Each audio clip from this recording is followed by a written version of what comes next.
Hello guys, this is Valerie from Journeys. I am here in Skaska Canyon, and I've been here the second time already at Royal Gate, and I want to share that I really like this place. I always like to come back because it's a really nice area. You can chill here in the yurts, you can have a really nice cultural stay, and the food is amazing, the people are great, and Assalamu alaikum, урматтуу кыргыз элим. Мына менин аты жөнүм Султанов Рысбек. Тоң айылынын Күнчөк шайлоо өкмөтүнүн тургуну болом, Ысык-Көл областынын.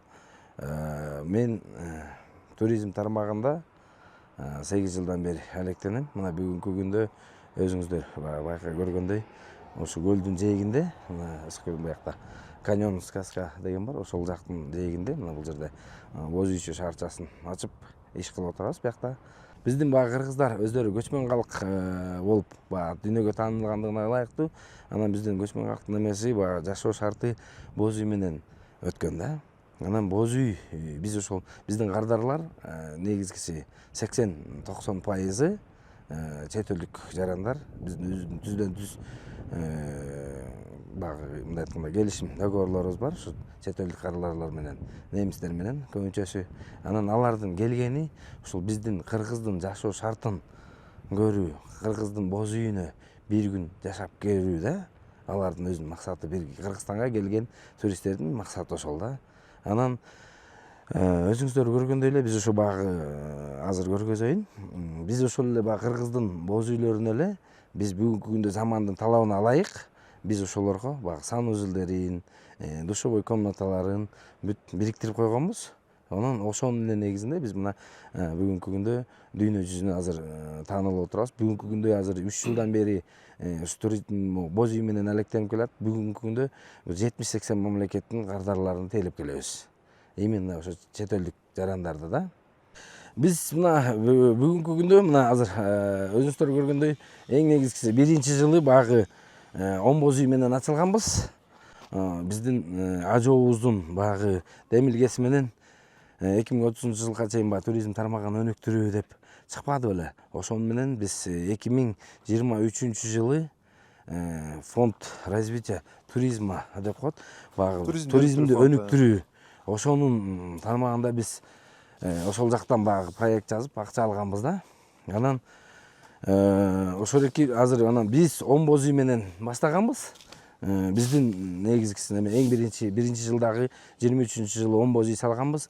Кийинки жылы жеке ишкерлик, жеке инвестициянын негизинде дагы 14 боз үй кошуп, азыр ошол бүгүнкү күндө азыр дагы кошуп атабыз. 30 боз үйүбүз бар. Мындай айтканда 60 киши толук кандуу келип биздикине мисалы эс алып кетет.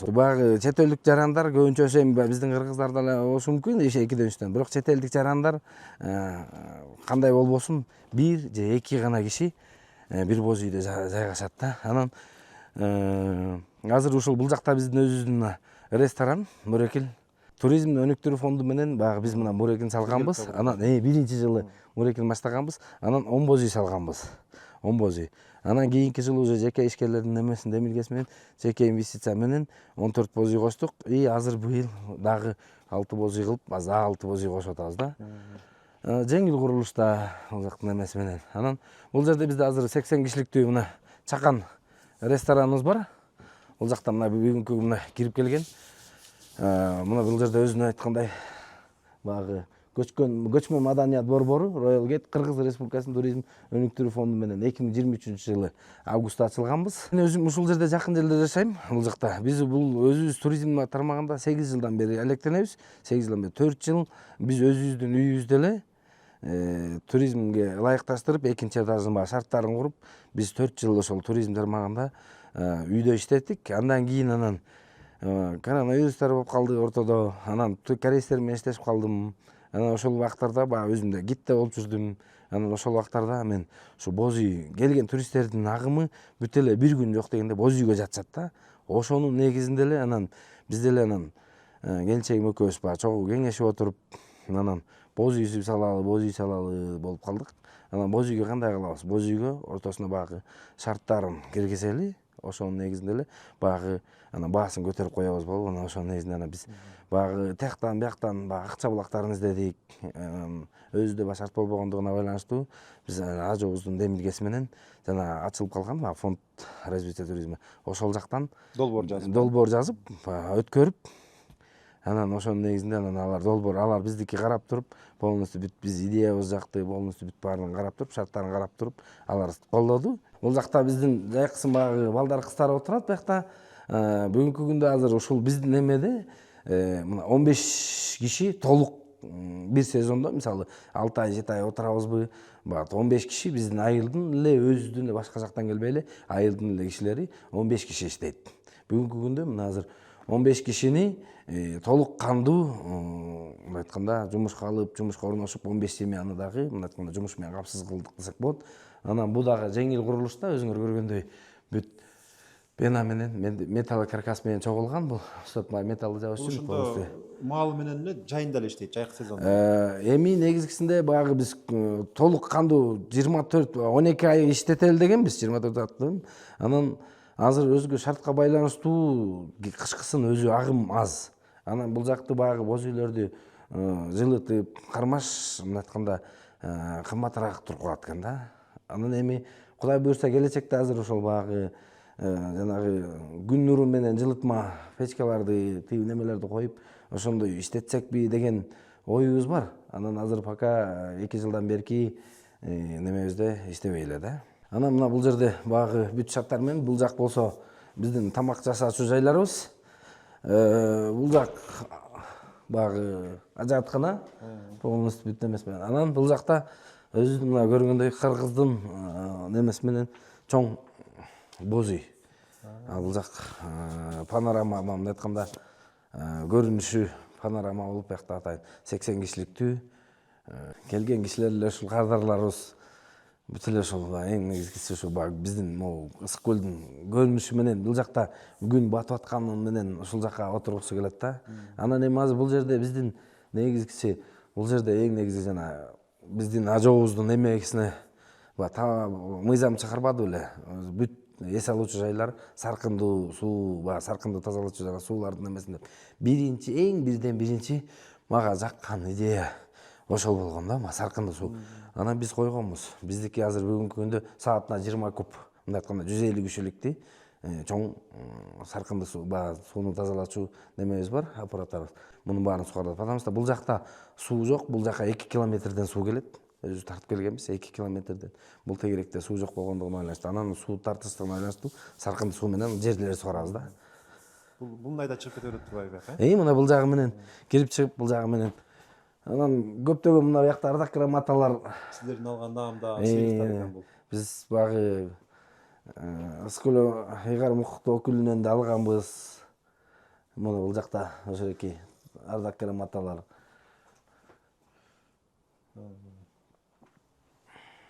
Ыраазычылык каттар.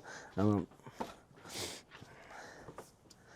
эми азыр жүрүңүздөр эми боз үйдүн багы шарттары менен биягын мына бул жерде көргөзөтели. Анан боз үйдүн шарттарын да көргөзө кетейин сиздерге. Анан бул жерде мына өзүңүздөр көргөндөй бул жерде биздин бул багы кино көргөзүүчү жайыбыз. Театр турбайбы? Бул театр. Бул жагынан жолду карап турат, күн батып атат, багы полный адамдар ушул жерге келип аябай эс алышат да. Анан мына бул жер мунун астында багы өзүнүн ресепшн бар астында дагы. Ал жактан келгендерди ал жактан кабыл алышат. Анан бул жерге отуруп алып, кечкисин биз кыргыздын каада салттын багы неме кылбай, кыргыздын жанагы биздин кинолорубуз бар, субтитр менен. Курманжан датка, Кожо жаш деген кинолор бар. Ошол экилерге ылайык, ошол экилерди биз туристтерге 1 саат, 2 сааттык кылып коюп беребиз атайын. Кыргыз танытуу фильмдер болот экен да бул жакта? Только кыргыздын кинолору. Биз туристтерге ылайыкташтырып коюп берип коебуз. Туристтер бул жерде ар биринин өзүнүн отургучтары бар полностью. Мына бул жерге өзүңүздөр көргөндөй мына бул жерге проектор коюлат. Бул жака биздин кинобуз көргөзүлөт мына биякта. Анан ошол бияктын эмеси менен анан мына бул жерде эле коюп ким каалоочу келип көрө берет бул жактан, Ооба, кечкисин акысыз көрүшөт. Туристтер биздин келген эс алуучу, биздин эс алган кардарлар бүт бекер көрүшөт. Мындай башка жактан келгендер деле мындайча ары бери өтүп келатып, эс алып, кино көрүп кетет да мындай кардарлар. бул жерди жөн эле баягы мындай тепкиче эле кылып койбостон анан ойлонуп отурдук кандай кылсак болот деп келинчегим экөөбүз баягы биякта ушакта салып аткан балдар менен чогуу отуруп көрүп кандай кылсак болот биз ушул жерди мындай жөн эле баягы мындай айтканда офис кылып астындагы кабыл алуу жай кылбай мындай тепкиче эле кылбай бир нерсе ойлоно кетели деп отуруп анан кинотеатр кылып койбойлубу биздин туристтерге биз кинотеатр үстүндө болчу да негизи анан кинотеатр кылып коелубу биздин кардарларга ушул жерди деп анан ошол идея менен анан баягы чогуу бул жерде келинчегибиз баардыгыбыз болуп чогуу отуруп чогуу чыгарганбыз да Борекени туристтердин талабына ылайык. Анан мына бул жерде өзүңөр көргөндөй мына бул жерде бул жакта ажаткана. Бул ажаткана бул Каньон Сказкага ар бир өткөндөргө бүт бекер. Эми мына өзүңөр көргөндөй мына бул жер биздин баягы унаа токтотуучу жай. Бул жерге келип унааларын токтотот. Күндүзү келип эс алгандар основной биздики баягы жатып неме чоң автобустар үстүнө токтойт. Алар автобустар баягы чамадандар менен туристтер үстүнө келет. Бул жака токтотуп коюшуп жеңил келип эс алып мына бул жака баягы полностью бияктын мына үстүндөгү немени алып койгонбуз рекламный щитти баягы шамалга айрылып калганынан. Анан астында мына бул жерде тоже бияктыкы эс алуучу жай. Биякты эс алуучу жай деп кабыл алуучу жай бул жак. Бул жакта кабыл алат туристтер. Мына ичинде велосипедтер турат. Бул жактын азыр ачкысын албай кетпиз. Мына бияктагы бул велосипедтер Финляндия өкүм тарабынан да каржыланган. Көрсөтүү долбоорун колдоо менен алынган да Борекки велосипед өтөт. Проом негизинде Бириккен Улуттар уюмунун өнүктүрүү программасы негизинде Финляндия өкмөтү каржылаган экен. Булар кандай каржы бар? Эмне велосипедтер ушу Финляндиянын өзүнөн келдиби бул жака? Жок, велосипедтер алар багы бизге акчалай кылып эле багы биз долбоор өткөрдүк. Алар акчалай кылып бизге велосипедтерди көлгө баягы сууга сүзүүчү жана спортторду бүт полностью багы Велосипедди алып бул жомок сайды көздөй кетишет, бул жака келип келген туристтер баягы машинесин токтотуп коюшуп, кечкисин баягы велосипед тееп эс алгандар. Азыр мына Кудайга шүгүр өзүңүздөр көрүп атасыздар. Биздин жол ажообуздун баягы демилгеси менен азыр жолубуз бүтүп келатат. Мына буюрса мына ушул эки биздики тоого тепчү, жолго тепчү велосипедтерибиз өзүнчө каралган ар бири.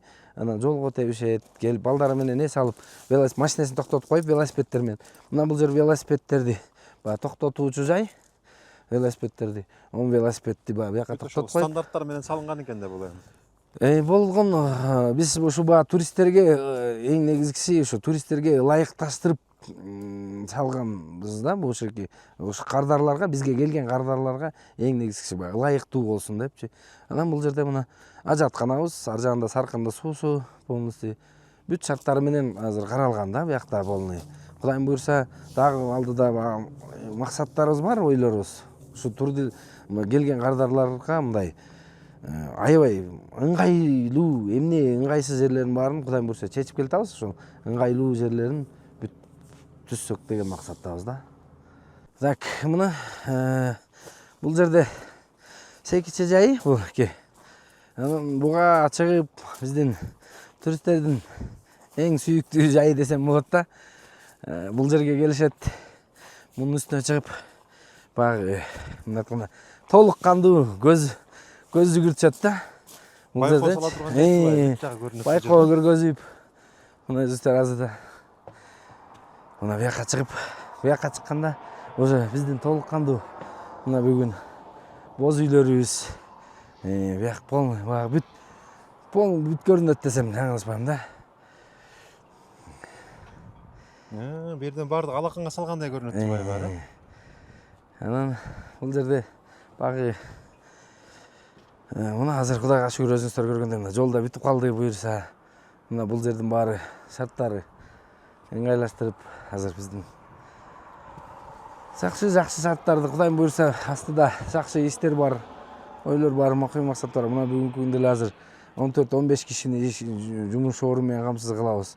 Биринчиден, экинчиден канча деген салыктар төлөнөт.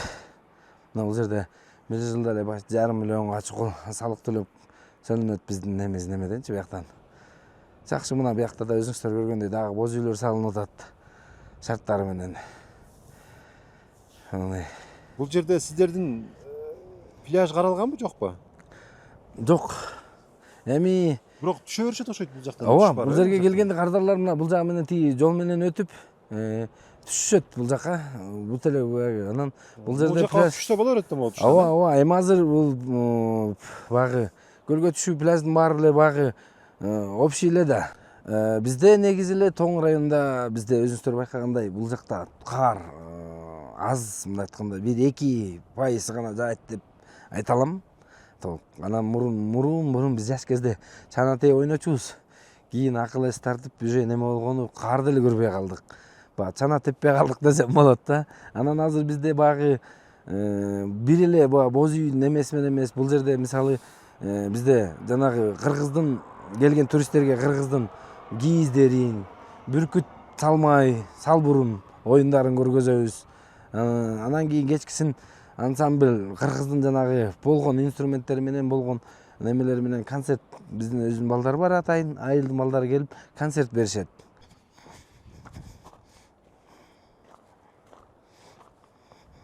Кино көрүп келишет. Анан бул жерде мына туристтерибиздин көптөгөн неме кылып, бияка ортого от жайып алышып, бул жерге баягы ортого от жагып алышып, бул жерде отура турган жайлары, бул жерге от жагып, тегерек четине өздөрүнүн ала келген жана таттуулары бар, конфеттери бар, ошереки жана маршмеллоу деп коет экен, ошерекилерин бышырып жешип, бул жактан отундарды бул жактан сатып алышат.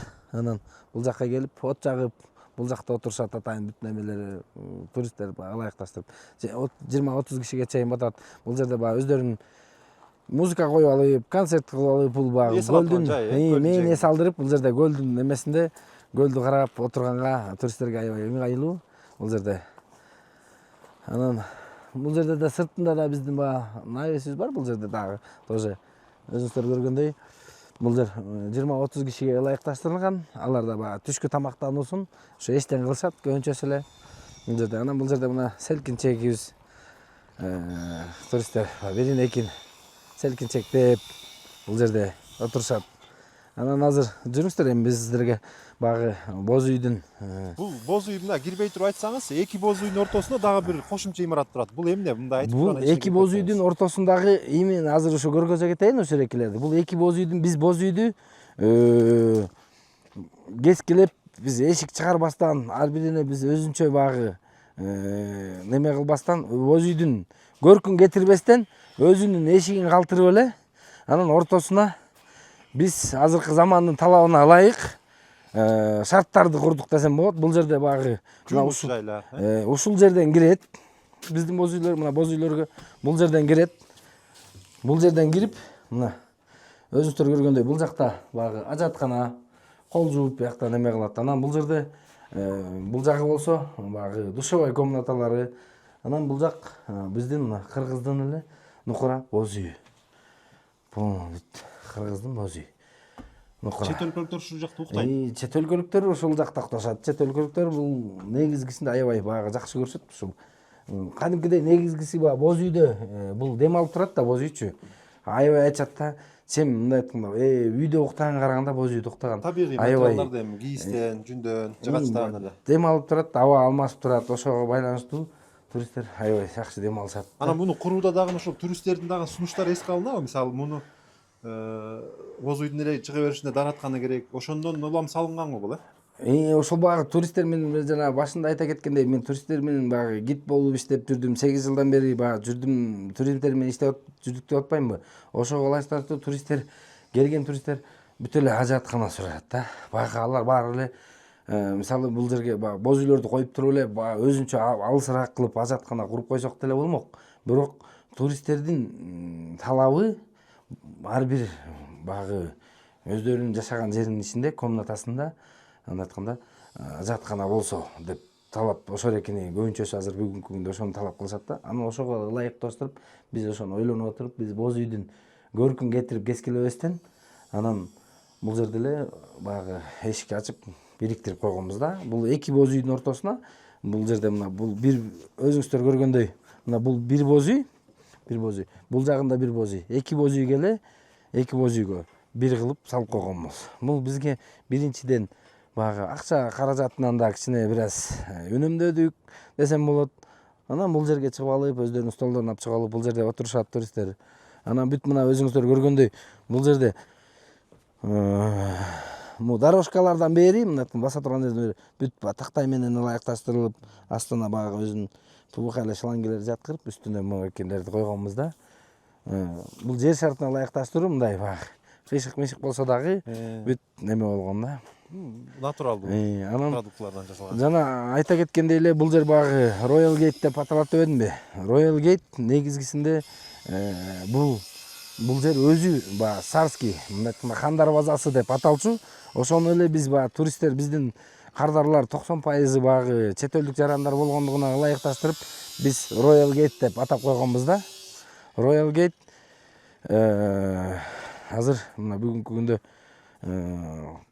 бир 70 мамлекеттин жарандары келип эс алат. Ошону өзүңүздөр көргөндөй бүт шарттары менен ыңгайлаштырылган. Анан азыр мына өзүңүздөр көргөндөй азыр дагы жазгыга, жайкыга, сезонго даярдыктар жүрүп атат. Мына азыр боз үйлөр салынып атат бул жерде. Азыр ошо боз үйлөр кандай салынат тоже көрсөңүздөр болот. Ар бир боз үйдүн турган турпаты кандай туруп атат. Коет саңар 1 минут азыр.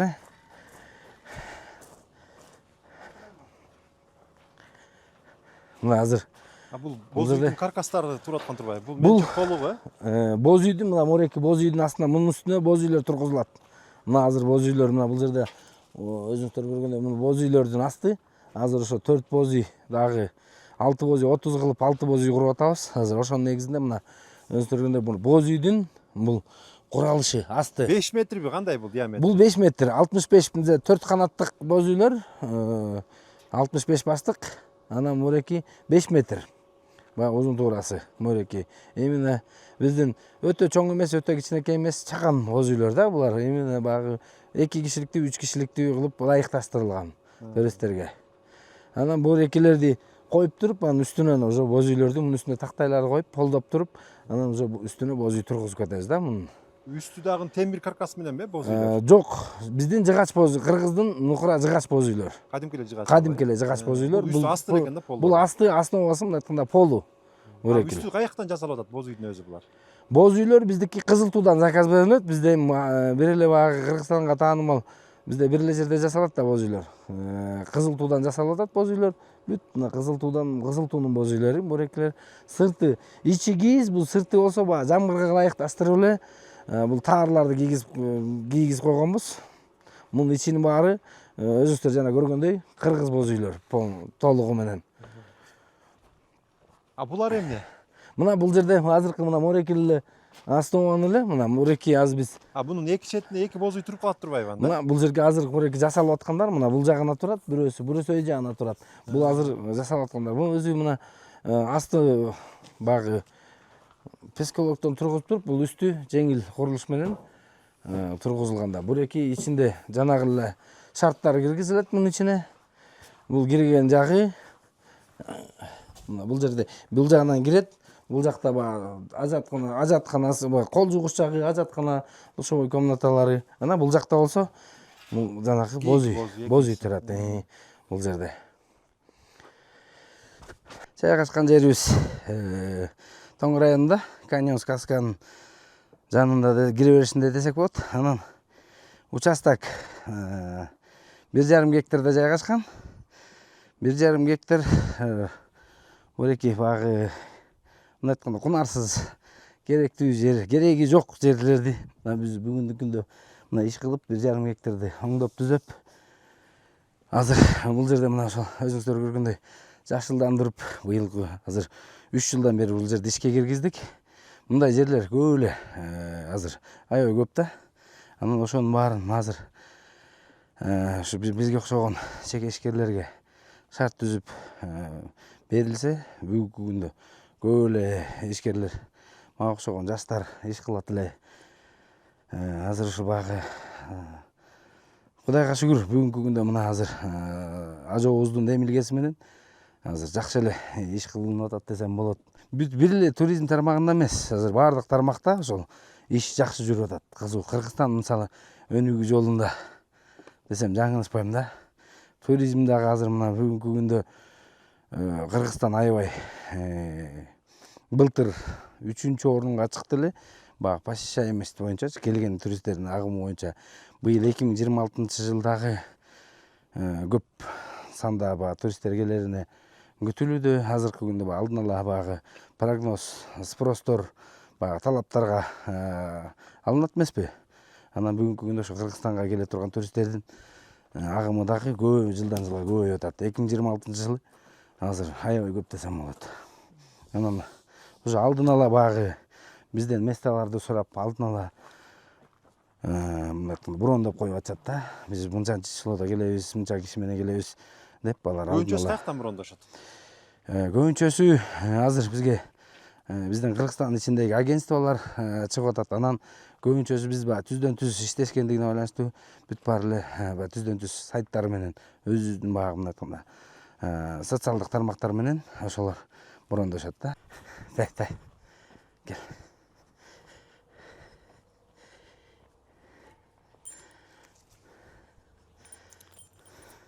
Жана биз чалганда канча чакырым могу жактагы үйдөн келдиңиз го? Сиздер чалганда мен ошол багы 2 чакырым алыстыкта тиги өйдө жакта жашайм.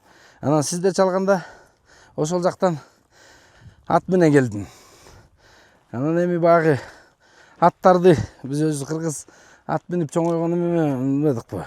Анан аттарга багы жакын, аттарды тейлеп, аттарды неме кылып сугарып иш кылып атам эле.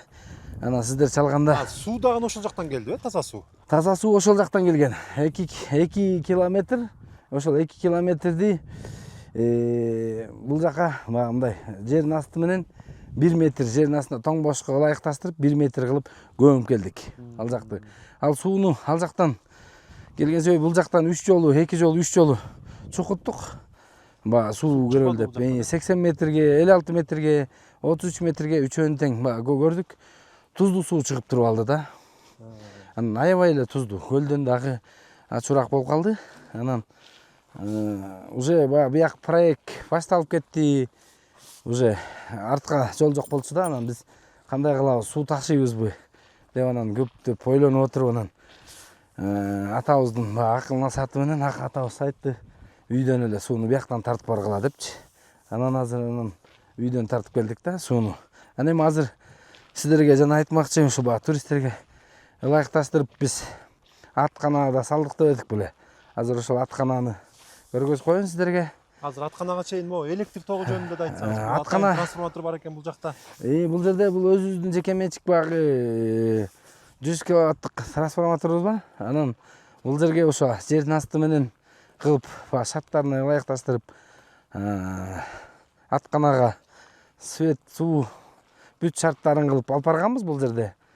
Анан азыр бул жердики бул баягы азыр биз бул аткананы мындай эле навес кылып же мындай неме кылып койбостон биз именно туристтерге ылайыкташтырып жасадык да.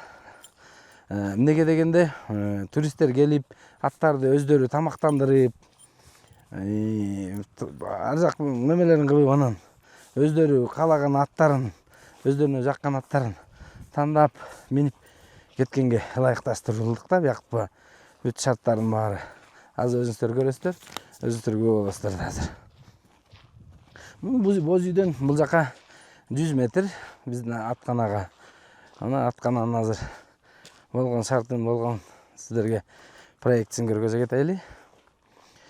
Бул жерге атканага каржылоону Ысык көл өнүктүрүү фондунан баягы Ысык көлдү өнүктүрүп ошол эки фондунан алдык. Ысык көл өнүктүрүү фондунан долбоор жазып ушундай туристтердин талабына ылайык бул Жомок сайга аттарды минип барганга деп бүт шарттары менен келип биздин өзүбүздүн. Канча чакырым Жомок сайга чейин ушул жерде? Жомок сайга чейин 2 чакырым. Ат менен барат. 2 километр 2 чакырым. Анан туристтерге ылайыкташтырып ачтык бул жакта дагы аттарды.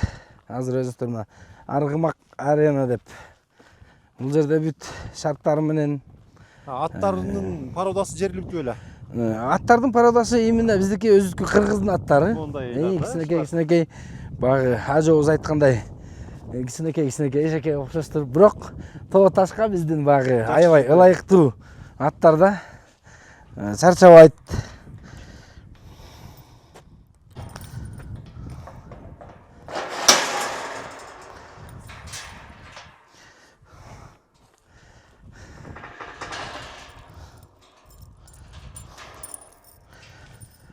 Мына азыр мен атты бул жерге коюп коеюн.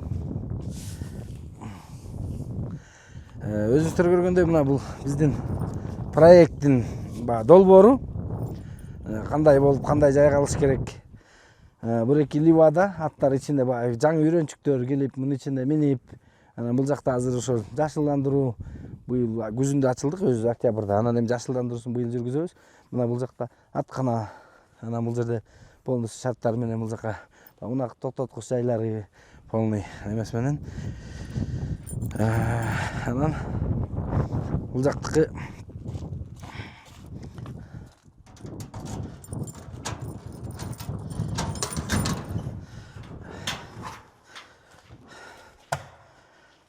Канча атка ылайыкталган бул жак? бул жер азыр бул аткана 20 атка ылайыкташтырылган. Ар бир өзүңүздөр көргөндөй ар бир атка ар бир орун ылайыкташтырылган. Бул жерден Ат кирилек казы бул жак, Жок, аттар ошо келелек. Быйыл ошо өзүбүз октябрларда кеч ачылып калдык, ноябрларда. Анан эми жаздан баштап мына буюрса иш алып барабыз бул жакта.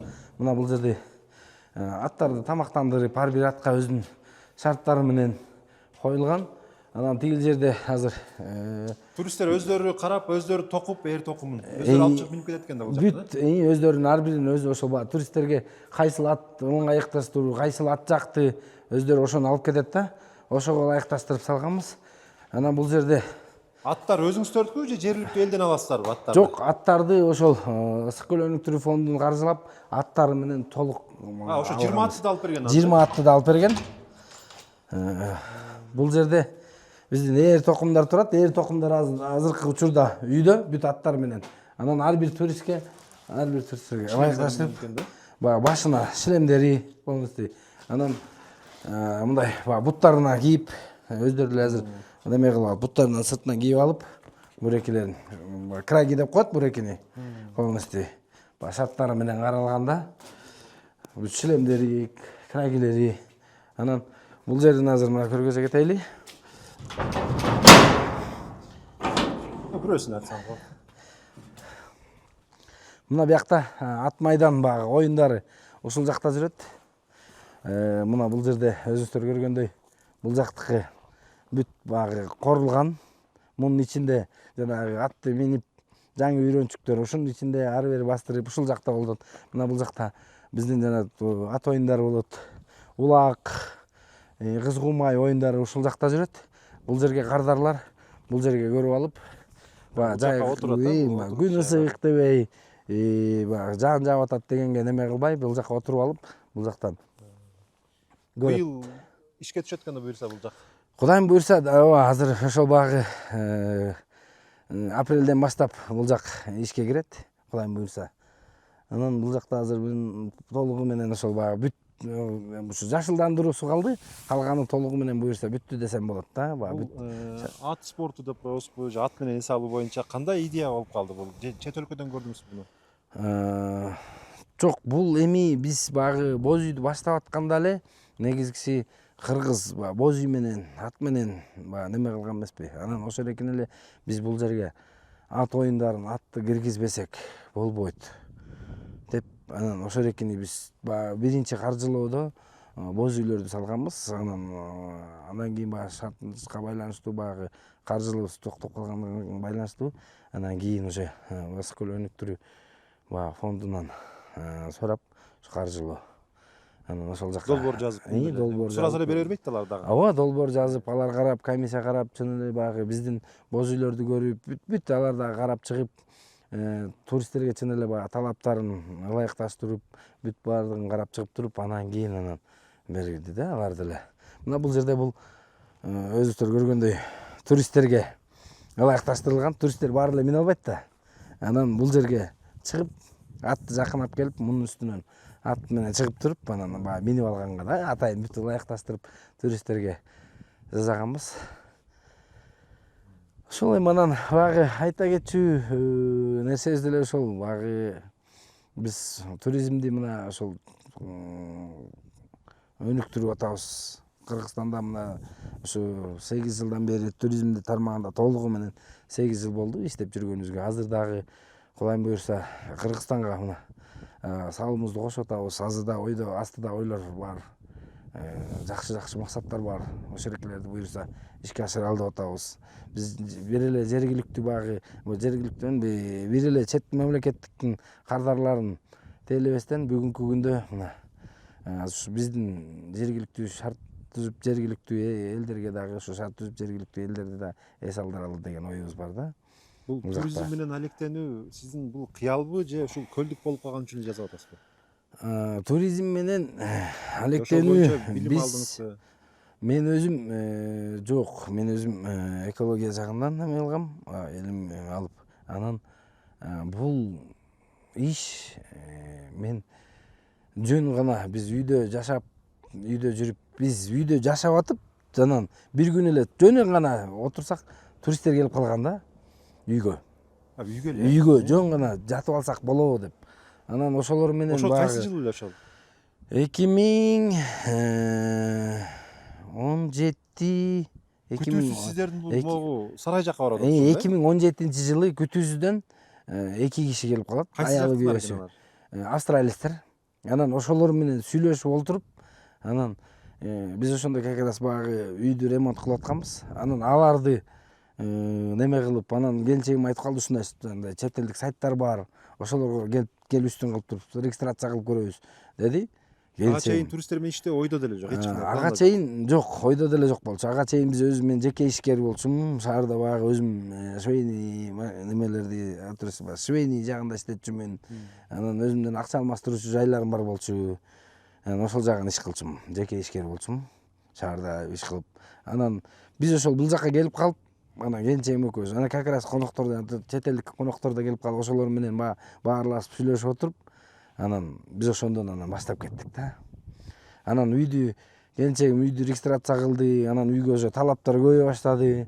Биз 4 жыл талаптарды көп неме кылдык, 4 жыл иштеттик аракелерди. Ишкерлик боюнча үйдөн полностью регистрация кылып, налогун неме кылып, анан ошондон анан изденип баштадык. Анан мен гид болуп калдым. Туристтер менен аттар менен чыгарып, мен бул аттарды ошол аттарды ошондо эле баштаганбыз. Аттар менен кардарларды алып алып, тоого чыгарып келчүмүн. Бир 2 ат, 3 атыбыз бар болчу, өзүнүн. Ошо менен тоого чыгарып келчүмүн. Анан аларды чыгарып, эс алдырып жүрүп, гид кылып жүрүп, анан корейстер менен иштешип калдым. Корейстердин бул жакта администратор болуп, өзүм баягы бариспин да, кофе жасайм. Анан ошол менен барис болуп иштеп жүрүп, туристтер менен сүйлөшүп жүрүп, анан ошолор корейстерге айтчумун, менде жер бар, келгиле, чогуу иштешели десем, алар неме кылбай жүрүштү, көңүл бурбай эбай деп. Анан биз анан изденип атып, анан фонд аркылуу баягы Кыргызстанда фонд развития туризма аркылуу мамлекет эле колдоп берген турбайбы? Биздин мамлекеттин ошо ажообуздун демилгеси менен ачылган фонд развития. Ошонун негизинде эле биз да ошол жакка долбоор жазып, ошол жактан биз баягы колдоо алдык. Анан ошол менен ачылып, бүгүнкү күндө мына 3 жылдын жүзү болуп отурат. Кудайга шүгүр. Жакшы ийгиликтерге жетиштик десек болот. Бүгүнкү күндө азыр дальше дагы астыда дагы көптөгөн ойлогон максаттар бар. Жайды ачкандан кийин ошо баягы эң биринчи 2 турист эсиңизге келди, ошолор келди бул жакка? Жок, алар келген жок. Алар баягы адашып кетип эле. Эми бу дагы баягы Кудайдын немеси да. Сиздерди ошо идеяга ошолор алып келген турбайбы? Ошолор алып келди. Жөн эле алар келип эле, жатып калды дагы. Анан ошолор менен баягы сүйлөшүп, алар айтып калды да, бизге Кыргызстандын эмнеси жагат, кандай тармактарда баягы ошорекилер бүт бизге Кыргызстандын жөнөкөйлүгү, адамдардын жөнөкөйлүгү дейт да. Анан бизге дейт мындай Евростилде биз уже жатадык. Жөнөкөй ушундай фермаларда, ушундай жерлерге келип эс алгыбыз келет. Кыргызстандын баягы табияты, мындай природасы аябай кызыктырат дейт бизге. Ошол экилге биз келебиз Кыргызстанда. Бизге көлгө деле немебиз жок, бирок ошол тоо менен эң негизгиси баягы бизде тоо менен көл мындай жайгашып калганы, анан абасы аябай таза дейт да бул жактачы. Анан ошого келебиз Кыргызстанга. Кыргызстанга келип көрүп эс алып жүрүп ошол экилер бизге мындай айтканда 4 күнчүк болду да астыга. Анан келинчегим экөөбүз отуруп, келинчегим регистрация кылды, өзү багы иностран багы Америкада окуп келген келинчегим. Анан ал сайттарды билет, окуп жүрүпчү. Анан ошол жактан регистрация кылып, ошонун негизинде эле анан уже Кудайга баягы башталып кеттик да багы. Туристтер ошол эки турист себепчи десем болот мындай бизге.